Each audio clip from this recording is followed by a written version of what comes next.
Russia has announced the expulsion of more than 150 diplomats, including 60 Americans, in a tit-for-tat response to the West's move over the poisoning of a former Russian spy in the UK. Aram reports.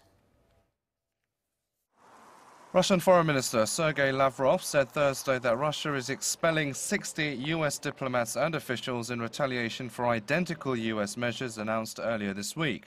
They have 1 week to leave, and the U.S. consulate in St Petersburg will also be shut in retaliation for the closure of the Russian consulate in Seattle.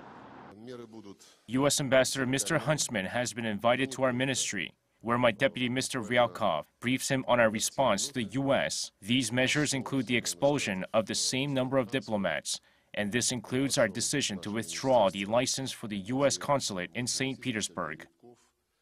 Lavrov has blamed Washington for leading the mass expulsion of Russian diplomats in the West and said Moscow will enforce similar measures on countries that joined it. U.S. State Department spokeswoman Heather Nauert said the Russian move was unjustified. I want to remind you that there is no justification for the Russian response. Our actions were motivated purely by the attack on the United Kingdom. So we are reading this, we are reviewing it, and will respond accordingly. More than 24 nations have joined the UK in pointing the finger at Moscow for the nerve agent attack on Sergei Skripal and his daughter in Salisbury earlier this month.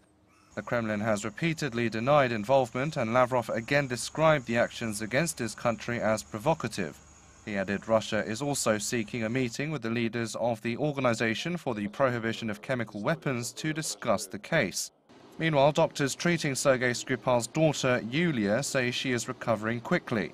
She is known to be conscious and speaking, but her father remains in critical condition. British police believe the Soviet-era Novichok nerve agent had been left on the front door of Mr. Skripal's home in Salisbury. Aram, Arirang News.